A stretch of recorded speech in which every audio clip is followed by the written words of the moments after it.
So firstly, thank you to everyone for joining this discussion. And this is going to be a very interesting discussion, basically. So the topic is about attention-based metrics. So there are a lot of people now in the former panels have spoken about how attention is important. So this discussion is going to be a little more deeper on this part, basically. So the idea is, how do we grab users' attention out here? So why is it important? So attention matrix is basically important to register or remember your campaign out here. We all know data is the new oil. How important is data? But looking at the overall digital economy ecosystem, we know it's so cluttered over. And it's very important for your campaign, for your investments you're putting behind any communication to be justified out there. So this session is all about that, basically. So firstly, I would like to start with FARADI out here. So attention has caused basically a real metric shift in the industry right now, because people are looking at things beyond viewability and stuff out here.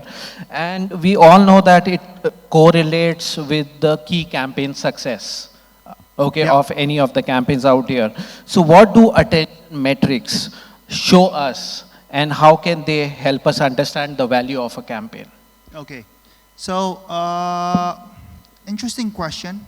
So when we see attention, the first thing we thought is just about, how long open see the ad, how people engage and stuff. But one area that we are focusing is the conversion funnel, right? And when you focus on lower funnel, there's a lot of metrics and data that justify the end result. But one thing that we have seen when we're looking at the metrics of attention on the upper funnel, it's actually unlocked the incremental growth on the conversion funnel on each of the stage, from awareness, consideration to registration, purchase, and loyalty itself, which is interesting. Because when you look at performance agency, usually, you only see the end result. You don't see how awareness actually connecting on that. So I feel, especially in this last 2 years on pandemic, we have seen that attention is becoming more and more. But it become like, what is the insight that triggered that? It gives us more insight on what triggered the performance, rather than just like, oh, we have a good conversion rate and stuff like that. I feel like that's my point of view. Interesting, very interesting. Yeah. So basically what you're trying to say is, if your consumer is attentive and your campaigns are successful at the upper funnel, so definitely you see the conversions happening. Absolutely. Okay, moving on to IQBAL out here. So Smartfren, we all know Smartfren has done some successful campaigns in Indonesia. People love your campaigns and stuff out here. So what are some of the learnings? I mean, if you can give probably some example of any of the campaigns you have done out here, and how do you basically measure the success of your campaign? Thank you, Pak. I think for attention, especially on the upper funnel, what very important is the power of storytelling. Your brand have to deliver the message in a way that the consumer will not reject it. And the most important is, it excites them. I think that's the whole point of storytelling. You excite the audience. So you can build a lot of metrics, depends on your category, depends on your product, depends on your objective. But please don't forget that the excitement, especially to grab the attention on the upper funnel. I think that's what we do in Smartfren. We believe in the power of storytelling in every single campaign that we do, whether it is above the line or if it's in digital. And it will be as engaging as possible because of the storytelling. Interesting, storytelling. So basically storytelling, I would correlate it to creative out here. So the more powerful your creative is, the more effective your communication would be, and the consumers would be more attentive towards that. And it will result in sales, which is probably a low funnel out here. Interesting. So moving on to our friend, Mr. MARTINUS out here. So I mean, looking at attention from your angle out here, so as a gaming developer point of view, so Moonton is basically one of the biggest pioneers when it comes to MOBA games out. You guys have MPL and stuff out here and built a successful fan base over the period of few years itself out here. So how have you managed to capture this, retain your audience, your players and stuff? All right, Jade, that's a very good question. I think, you know, for us, the pandemic actually was a very, I mean, it contributed a lot to us, you know. We got a 10% increase in our monthly active users to now 40 million in Indonesia alone. And it's surprising that the minutes play time has increased also by around 10% to 158 minutes per day. So wow, imagine 158 minutes. Yeah, people waking up, playing a game, and then during lunch break they would play a quick game. And you know, the typical thing is that at night before you sleep, you push rank, right? You play with your mates, and that's like something that contributed a lot to us, you know. So I think now with the new normal lifestyle, the challenge is to get people on board and like come back. And through, you know, intensive listening to our players and on in-game surveys and things like that, you know, we found out that actually people come back to our game because of what they see inside it, right? So, you know, we partnered with a lot of big IPs in the past year, you know, name it Star Wars, Transformers, and now Saint Seiya, if you guys know. And that actually is relevant to the gamers here in Indonesia, and like they come back.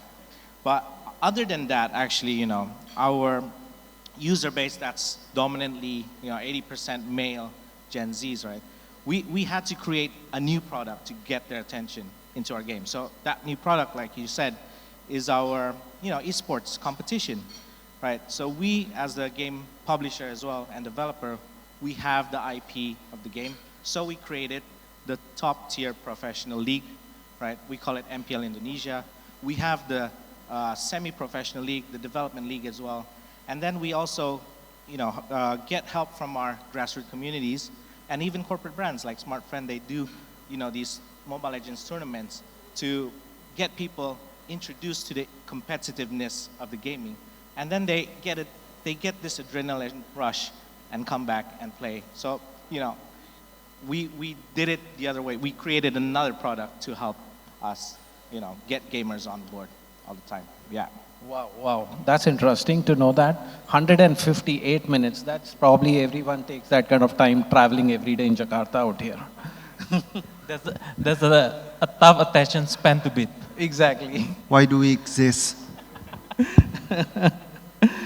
So moving on to FARADI, again with you, I mean, again looking at the attention metrics which are becoming important, are agencies keeping an eye on these kind of metrics, and how do you think these metrics will basically be effective when it comes to measuring any performance of any campaign?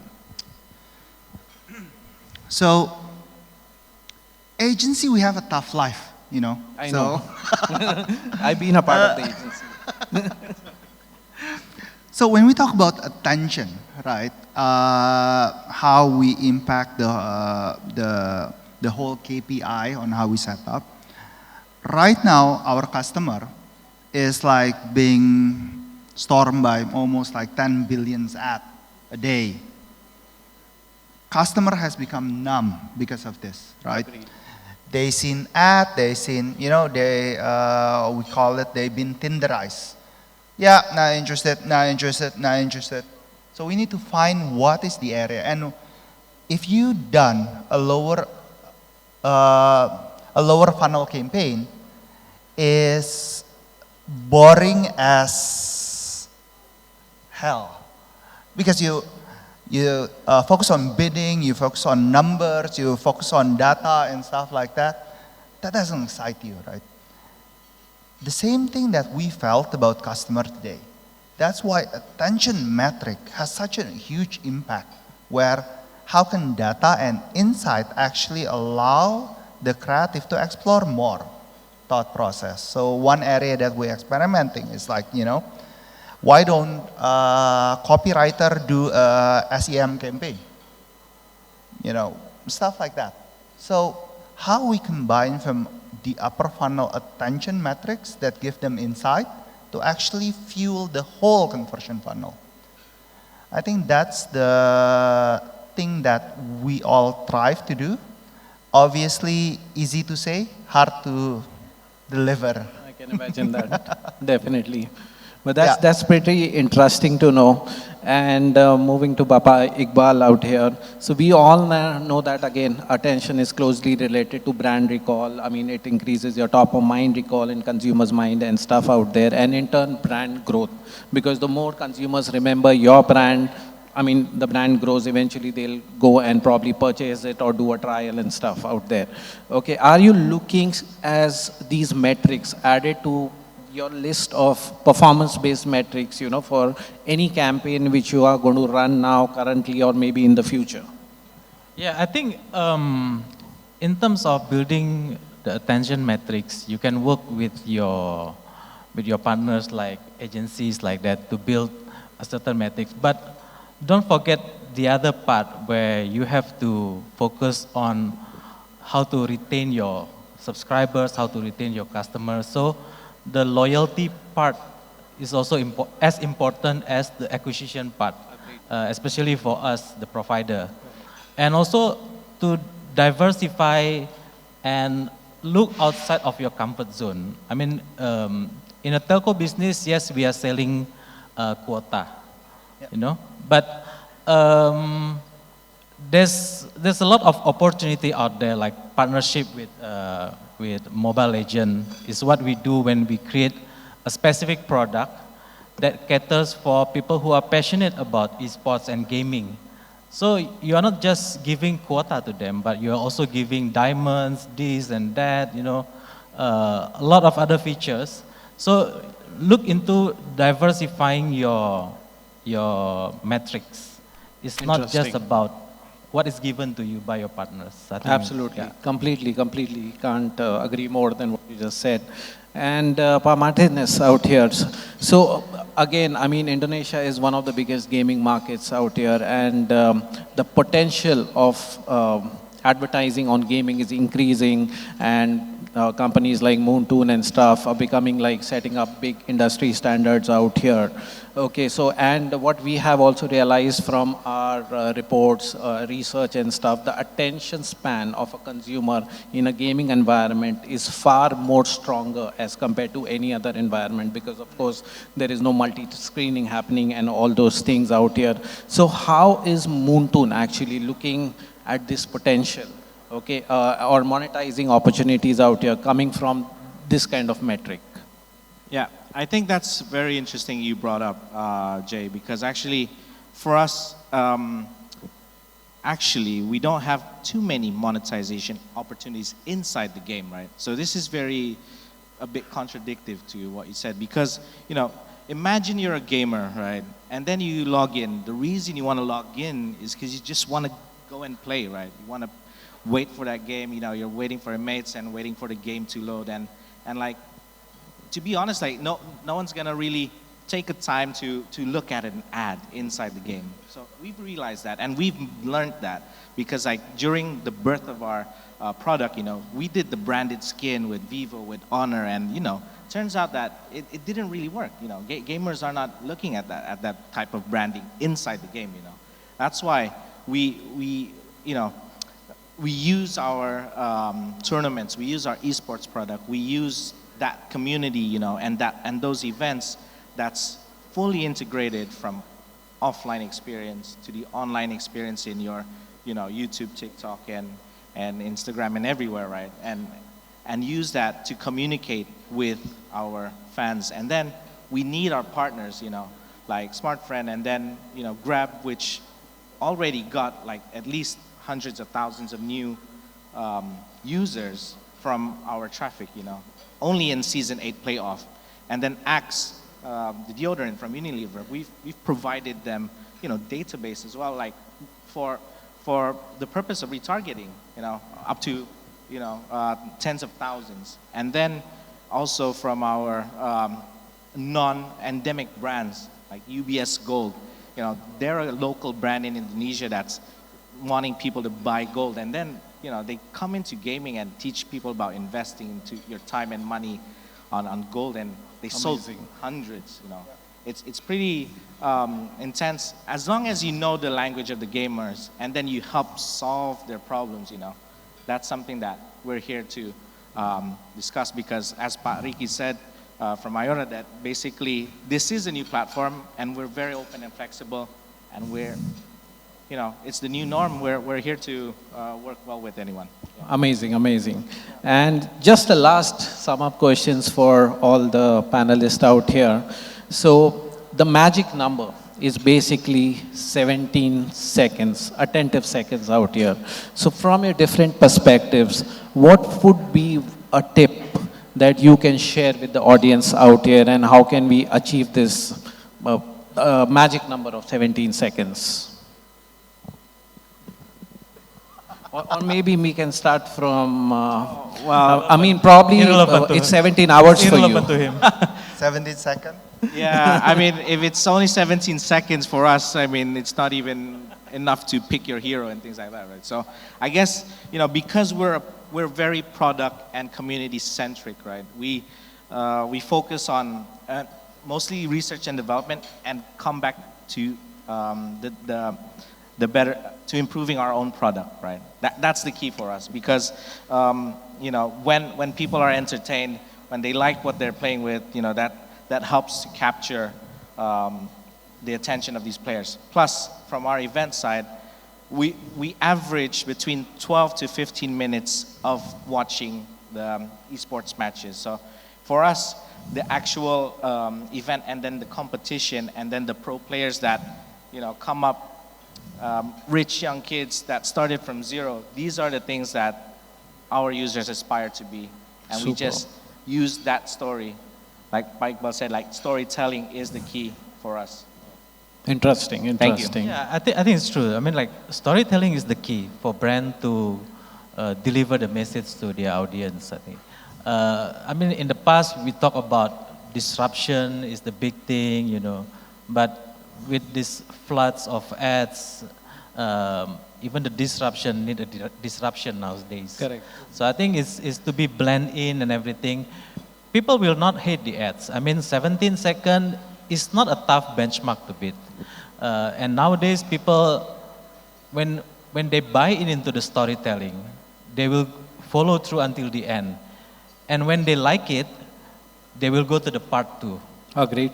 Can't agree more. I think from my side, it's, and this may come strange from me that come from a data and AI, but when you look at customer, don't look them as data, but look them as what they really are, the consumer, the insight and stuff. And that trigger the data point, not the other way around. Interesting, interesting. So that brings us to the end of the session. So thank you everybody for participating. Thank you. Thank you, Jay. Thank you. Guys. Thank you very much to all of our panelists. Once again, we'd like to invite you to step forward for our official photos with MMA. Yes, to the center of the stage, gentlemen.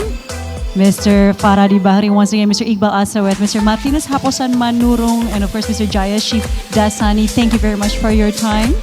And of course, such a riveting session. I'm sure it will spark future discussions to all of our participants. Can we have another round of applause for our panelists, ladies and gentlemen? Thank you.